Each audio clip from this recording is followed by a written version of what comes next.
देखो अच्छा आदमी बढ़िया हो गया ना, अच्छा हुआ। Thank you thank you thank you thank you thank you thank you thank you thank you.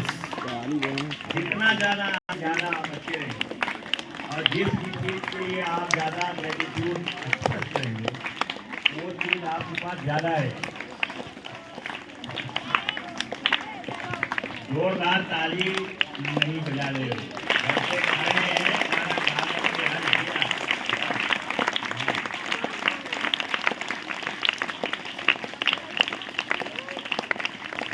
जितना ज़्यादा यहाँ बजाएंगे उतना ही ज़्यादा हमारे अंदर ऊर्जा फैलेगी। खड़े हो जाते हैं लोग क्योंकि हमको उससे ऊर्जा मिलती है, एक्साइटमेंट होती है।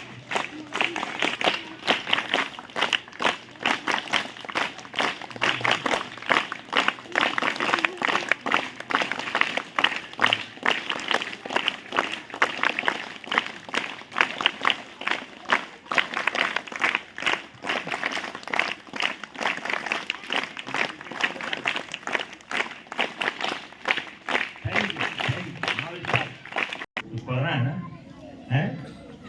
और बेस्ट आप इसका जो पीरियड आपका है, ये जो भी टाइम लगता है 15-20 मिनट रहता है, इसका बेस्ट यूज करिए, सबसे अच्छा प्रयोग इसका करिए। क्योंकि ये एकदम सुबह सुबह है, जिसका मॉर्निंग सही होता है उसका इवनिंग भी सही होता है। तो मॉर्निंग को बढ़िया बनाने के लिए हमें बहुत ध्यान से सुनना चाहिए और हमें उसी के बाद से चूंकि का पढ़ने का कार्य करना है, क्लास में जाना है, तो हम इसी जोश के साथ, इसी जुनून के साथ क्लास में पहुंचे। तो वहां जो रहेंगे आप, तो अच्छे ढंग से वहां भी सुनेंगे और कार्य करेंगे। और बाकी कोई दो आदमी में क्या अंतर? एक आदमी अंदर से मोटिवेटेड होता है, इंस्पायर होता है, सोचता है कि हमें दुनिया में कुछ करना है और क्या करना है वो भी ढूंढ लेता है। और एक आदमी चुपचाप केवल दूसरे की बात सुनता है और यही डिफरेंस क्रिएट हो जाता है, यही अंतर बन जाता है। एक आदमी बड़ा आदमी बन जाता है और दूसरा आदमी सामान्य रूप से ऑर्डिनरी पर्सन एक एक्स्ट्राऑर्डिनरी हो जाता है और वही बगल में रहने वाला ऑर्डिनरी ही रह जाता है। तो what do you like, extraordinary और ऑर्डिनरी? एक्स्ट्राऑर्डिनरी जो बनना चाहते हैं, जरा हाथ उठाएं। हाथ तो लगभग क्षमता उठ गया है। जो नहीं समझ पाए कि हम क्या कह रहे हैं, जैसे बच्चे नहीं समझ पाएंगे क्या। एक्स्ट्राऑर्डिनरी बनने के लिए फिर क्या करना होगा? क्या करना होगा? केवल कहने से बन जाएंगे? नहीं, आपको एक्स्ट्राऑर्डिनरी काम करना पड़ेगा।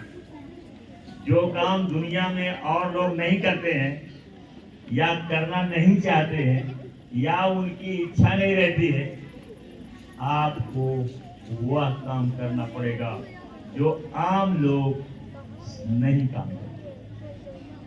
आप अफर्मेशन में कहते हो, I can do what no one is willing to do. Willing माने इच्छा करना, विल इच्छा करना। तो हम उस काम को करते हैं, उस काम को कर सकते हैं। I can do, I can do, I can do, पूरा करो, आर्यन पूरा करो। What you can do what no one else is willing to do. जिसको कोई दूसरा नहीं करने की इच्छा करता है, उसे डर लगती है, वो नहीं करना चाहता है, और उस काम को मैं कर सकता हूं, मैं कर सकता हूं। ये है आपके परमेश्वर और यही सफल लोगों का वाक्य। तो आज जो हमारा टॉपिक है, क्योंकि आज ट्यूसडे है 2 दिन की टॉपिक हमारी है। तो इसमें बहुत सारे लोग हैं, अगर घर में कहिएगा तो विश्वास नहीं उन्हें होगा, मानेंगे नहीं वो। लेकिन घबराइए नहीं, चिंता मत करिए, आप सीखिए। कोई कुछ कहता है, सुनता है, कहाँ बातें होती होगी, लेकिन अगर कोई चर्चा करता है, आपस में करता है, तो आप डोंट लिसन टू हिम, उसकी बात को आप मत सुनिए। 18वीं शताब्दी में, किस शताब्दी में?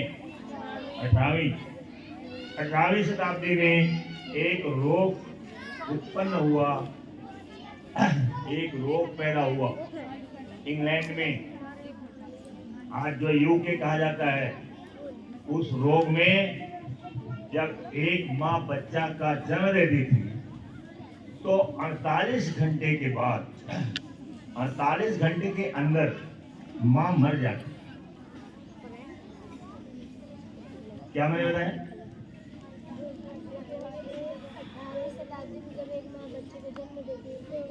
48 घंटे के अंदर वो मर जाती। अब ये जो है, एक बीमारी ऐसी फैल गई कि अनेक लोग परेशान हो गए कि आखिर ये क्यों ऐसा हो रहा है।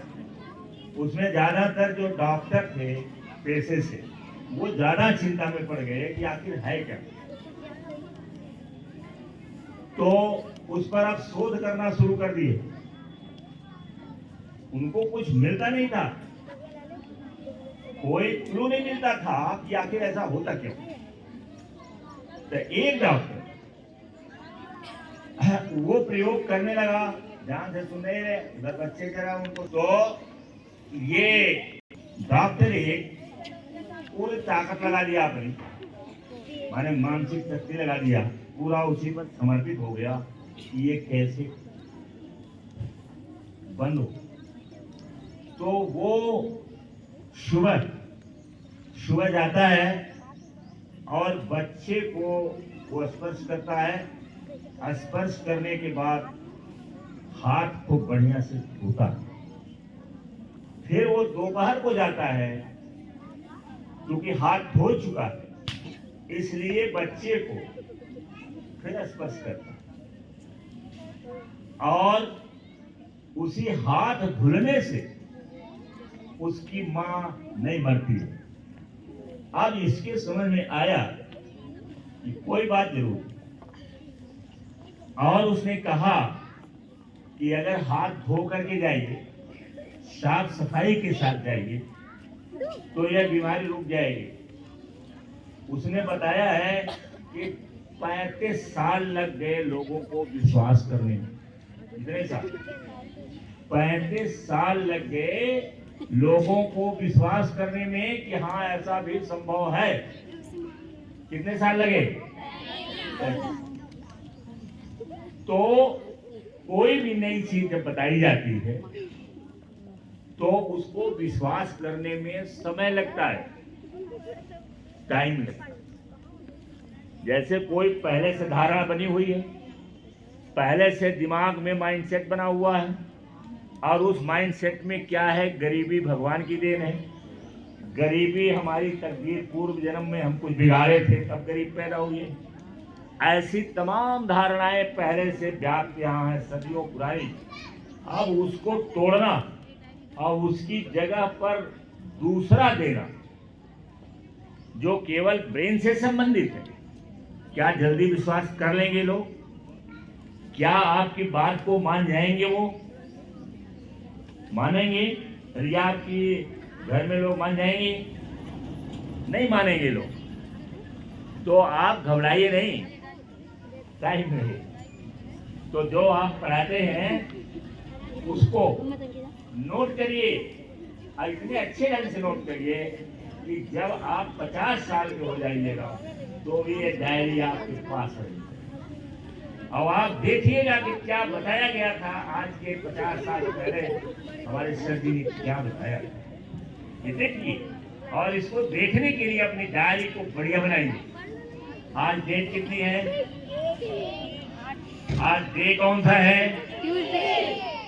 टॉपिक क्या है? हाँ, गरीबी मुक्त समाज का निर्माण। और सब टॉपिक क्या है? हाँ, लैरी। हाँ, और वो फाउंडर क्या है? हाँ, जैसे बिल गेट्स की। तो इनके बारे में क्या पढ़ना है? आपको ये देखना है लड़की, आपको ये देखना है। हाँ चलो, आपको ये देखना है कि आखिर हमारे यहाँ क्यों ऐसा लोग नहीं पैदा होते हमारे समाज में। अरे भाई चलो, सभी नहीं तो कुछ तो होना चाहिए, कुछ तो होना चाहिए। पूरा बेल्ट यहाँ से लेकर के और जितने जितने आप लोग आते हैं, बच्चे आते हैं हमारे, उस बेल्ट में कोई भी एक निकलना चाहिए। लेकिन क्यों सभी लोग जो है गरीबी के दलदल में फंसे हुए हैं? हमारे यहाँ क्यों नहीं? ये क्वेश्चन हमारा आपके दिमाग में रहना चाहिए कि आखिर हमारे यहाँ क्यों नहीं ऐसे पैदा हो, क्या कारण? और जब आप क्वेश्चन करेंगे वाई से, वाई, दो तीन क्वेश्चन आप अपने, या दो तीन शब्द आपके दिमाग में पड़ जाने चाहिए। पहला है वाई, कोई चीज क्यों होता है, उसका कॉज एंड इफेक्ट होता है।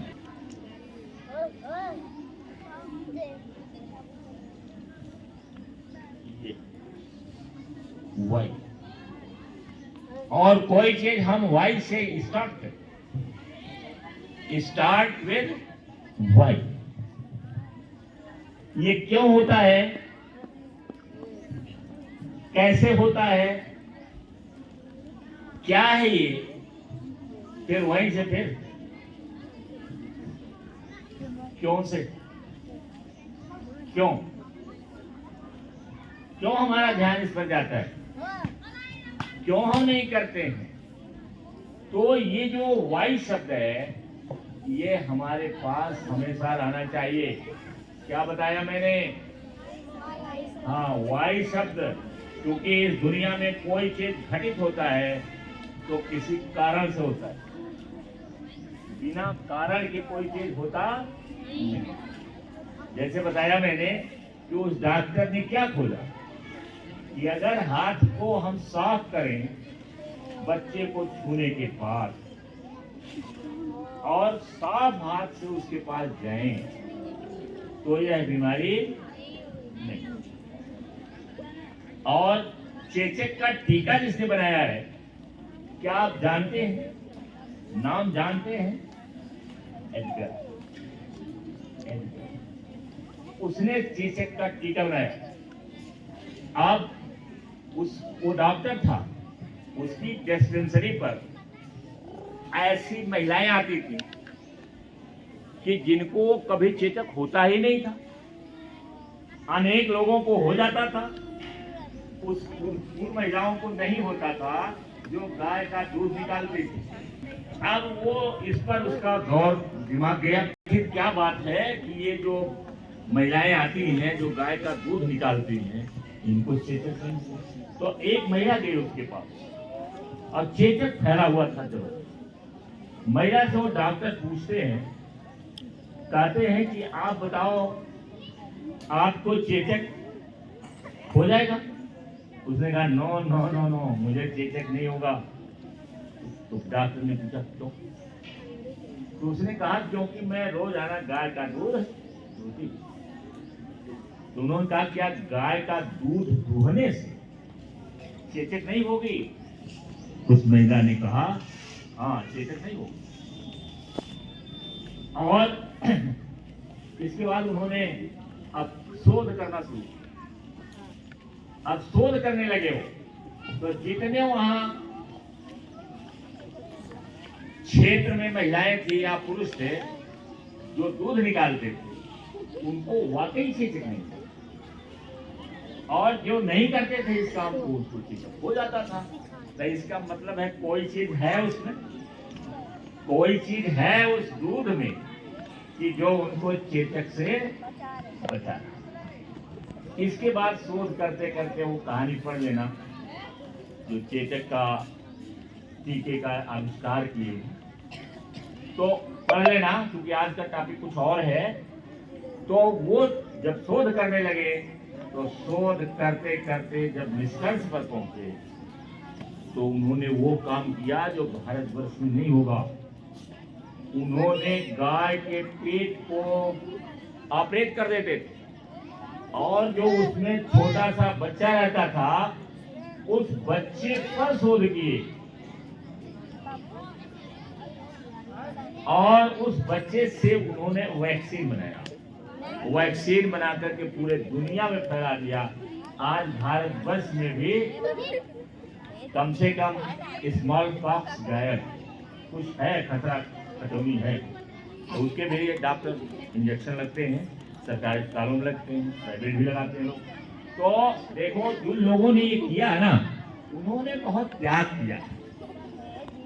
त्याग किया। क्या भारत में संभव है? जहाँ गाय को माता कहा जाता है, और पूछो सांड क्या है, तो कोई बोलता ही नहीं। गाय क्या है? माता है। लेकिन वो सांड क्या है? अब ये नहीं बोलेंगे कि गाय माता है तो सांड क्या है? सांड बाप है ना? तो क्या ये संभव था? लेकिन वो लोग क्योंकि प्रैक्टिकल आदमी हैं, और उसको करके उन्होंने किया। तो यहाँ पर जो मैं आपको बताने जा रहा हूँ, ये लैरी एलिसन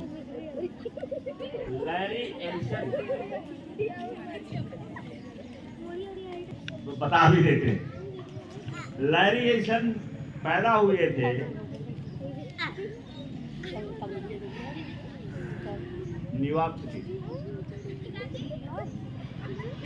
न्यूयॉर्क के शहर में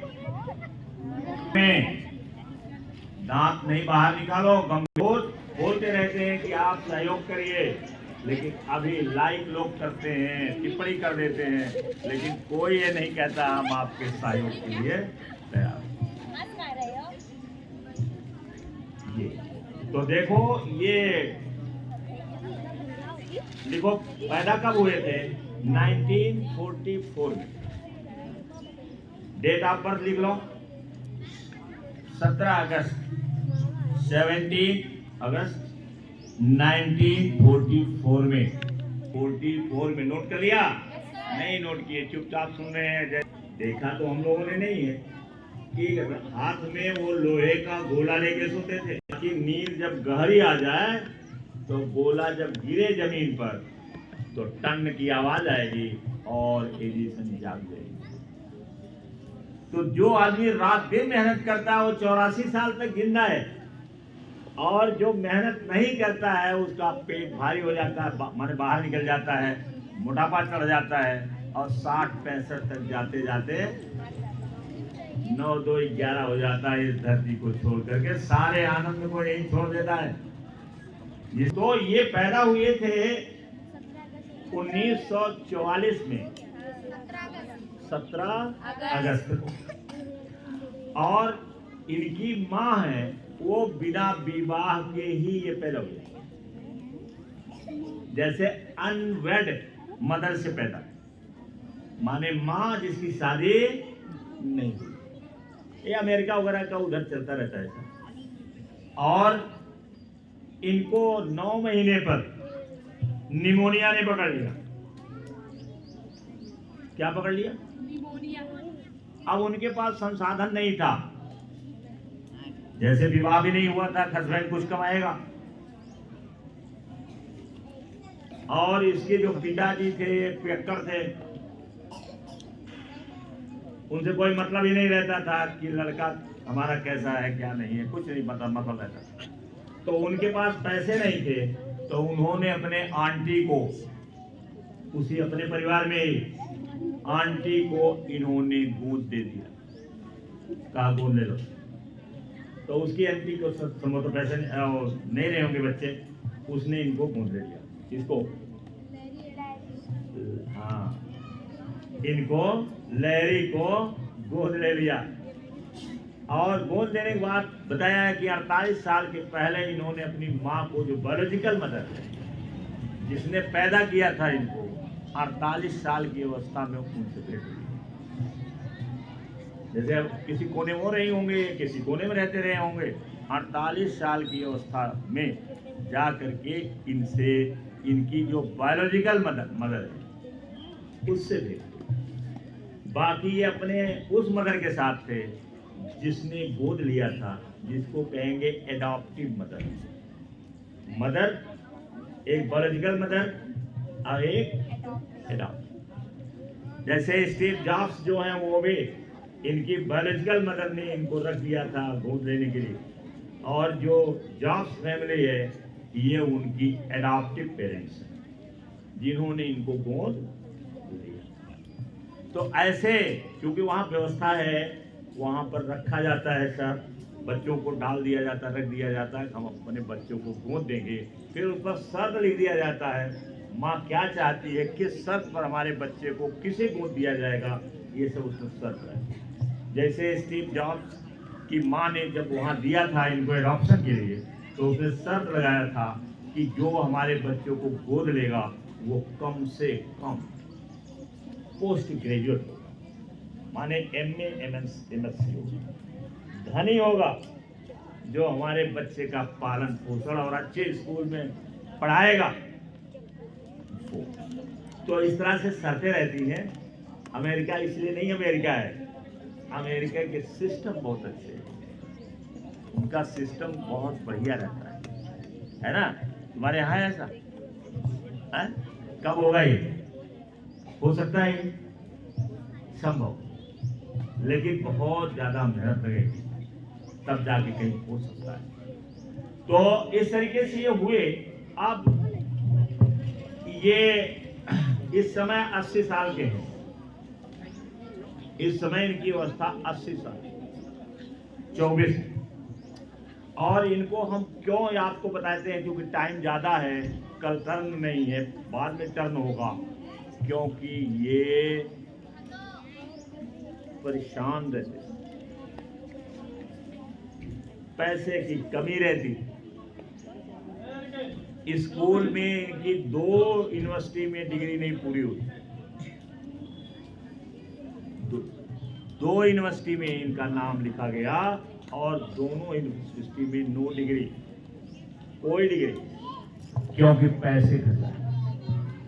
मेहनत करने के लिए ये मेहनत करते थे अपने पैसे, क्योंकि अमेरिका में किसी भी बच्चे को बाहर से नहीं दिया जाता है, खुद पैसा पैदा करो और खुद पी। या बहुत करते हैं जो धनी माता पिता हैं, अपने बच्चे के लिए केवल पढ़ने का पैसा जमा करते हैं, केवल पढ़ने का, बाकी पैसा कमा करके धनी बनना ये आपका। बाकी पैसे ये दान दे देते हैं, चैरिटी को दान देते हैं, जिससे शोध होता है, जिससे यूनिवर्सिटी चलती है, जिससे कॉलेज चलते हैं, वहाँ वो देते हैं। अपने बच्चे को केवल उतना पैसा रखते हैं जितने से पढ़ाई पूरी। ये तो लैरी एलिसन के बारे में हम अब नेक्स्ट टर्न पर बताएंगे। अब वो चाहे अगला सोमवार हो, उनके बारे में बताएंगे और थैंक यू वेरी मच।